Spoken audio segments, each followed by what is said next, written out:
Second place is the first loser. Second place is the first loser. A t-shirt I remember from my high school days at a cross-country meet said this. On the back of it was screen printed, "If you can read this, you're losing." One of my other favorite cross-country shirts was a shirt that read on the back, "Thanks for asking, but I don't use steroids." We are raised in an American culture that says that if you do not take first place, you are a loser. We train our children to be first in everything. It's not just even athletics. We have competitions for everything. We have music competitions. You can sing or play the piano. My sister is a dance choreographer. We have dance competitions. We have competitions for their pets, for their livestock. We even have spelling bees and math competitions and spell bowl and math bowl, and we compete about everything. And if you're not first, you lose. And no one wants to be a loser. No one wants to be last. No one wants to be second best. And our culture dominantly says that if you don't win, you are a loser. And it's hard.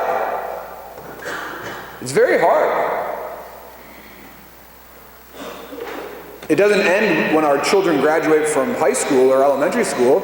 It continues in college, winning scholarships and accolades, and when we get jobs, what do we want to do? We want to be the best salesman and to get Salesman of the Year, or even if you're a contractor, you want to win a bid, you want to be the best, you want bigger and better and greater. Among our families, is there not a competition of who has the best house? Who can cook the best? Who's in the best shape? Who doesn't look their age? It's constantly this desire to be number one, to be first, to be the greatest. And yet, our gospel passage today is so contrary to this. Jesus says, "Whoever wishes to be great will be your servant. And whoever wishes to be first will be the slave of all.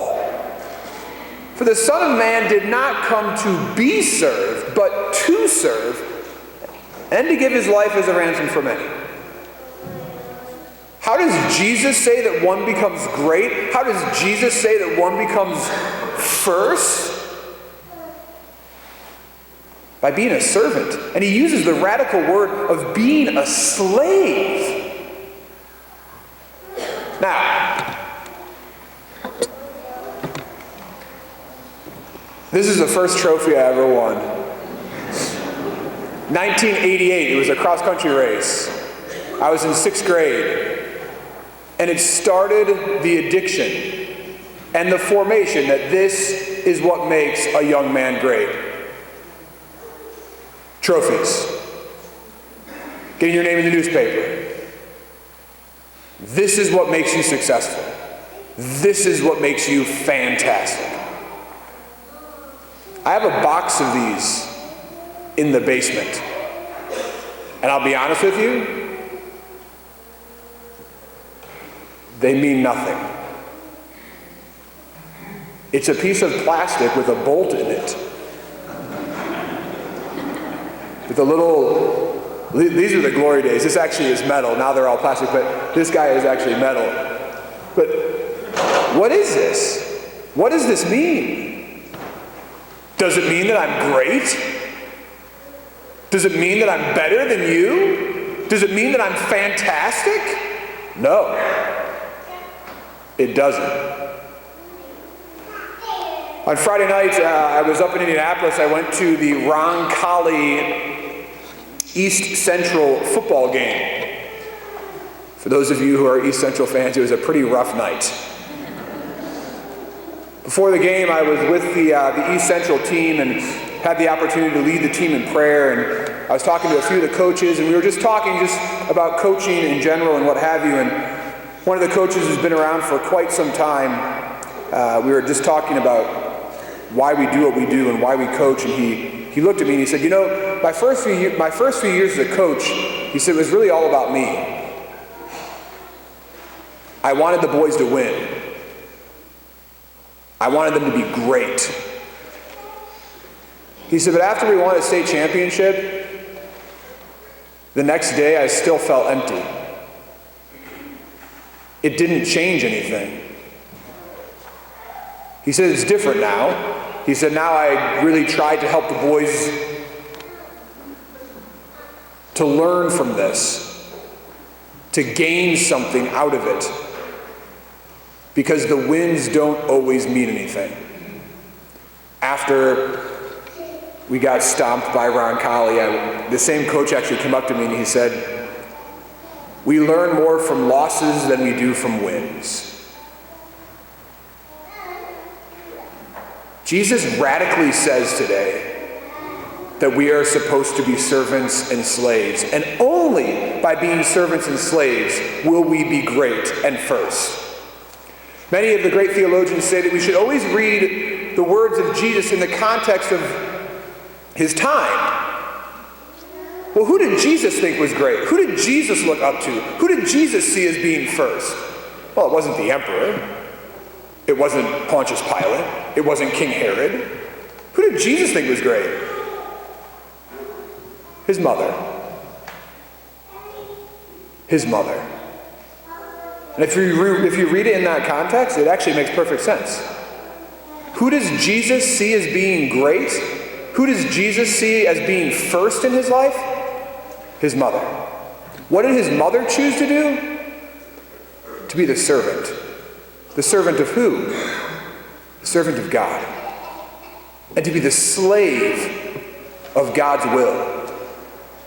Mary voluntarily chose to make herself a slave. Different, very, very different than enforced slavery. And it's hard for us as Americans to understand what our Lord is asking of us. But he's asking us to voluntarily make ourselves slaves of love. Slaves of God. To see ourselves voluntarily choosing to lose ourselves and to put ourselves in the possession of charity, love, and service. And in that, in binding ourselves as slaves to that, in that we will find freedom. And only in that will we find freedom. Because you see, in all reality, we will always be slaves. This morning, in this very church, we are all slaves. The question is, what are we slaves to? Some of you are slaves to alcohol, or food, or sexual addiction. Some of you are slaves to technology and the internet. Some of you are slaves to fashion and materialism and to body image. Some of you are slaves to your work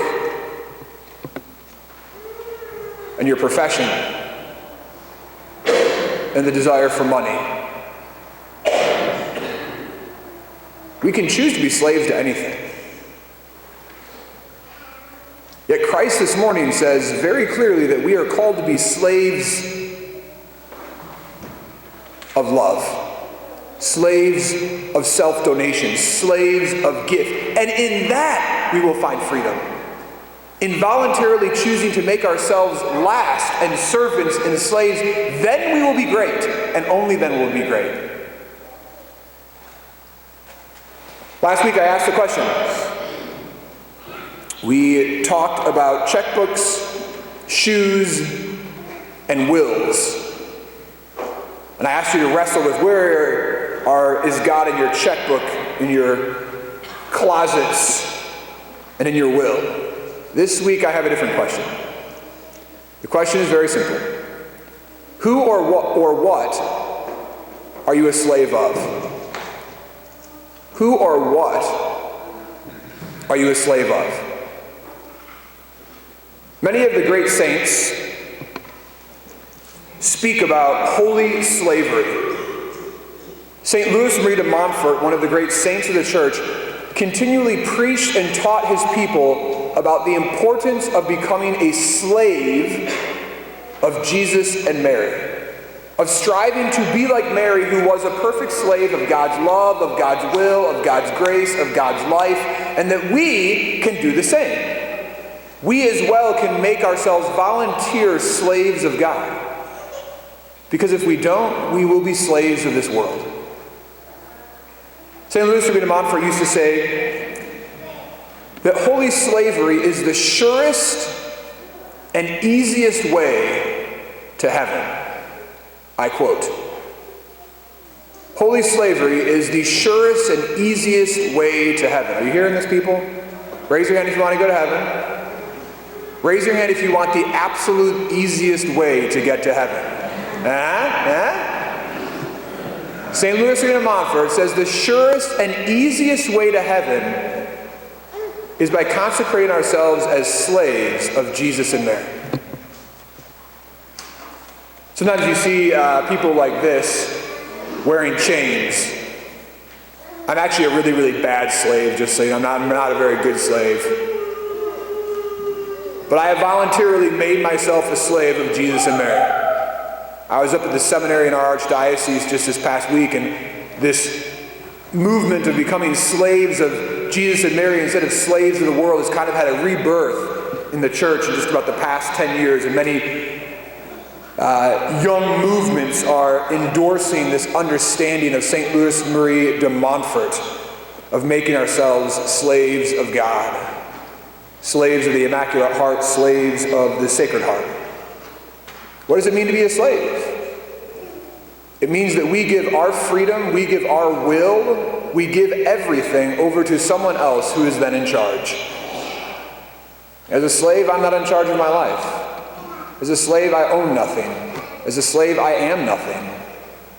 It's all my master's. It's all my Lord's. And as a faithful volunteer slave, I trust that my master and my Lord and my God have everything in check. And thus I have nothing to worry about. And I know that what our Lord says about those who are slaves is true, because our Lord doesn't lie. And our Lord says that those who are slaves will be first. If our goal is heaven, if our goal is eternity, we need to ask ourselves, who are we slaves of? What are we a slave of? I pray that this morning may be an opportunity for us to ponder that question, to dig deep within our hearts and truly ask ourselves, who or what am I a slave of? And to realize that our Blessed Mother made herself the handmaid of the Lord, the servant of the Lord, the slave. Voluntarily, she did this. And she sets a model and a pattern for us. May we this morning who choose and desire to serve the Lord, may we who desire to be first, may we who desire to be great in God's eyes, not seek to be great in the eyes of the world, but seek to be servants and slaves, and thus one day be great and first in the kingdom of heaven.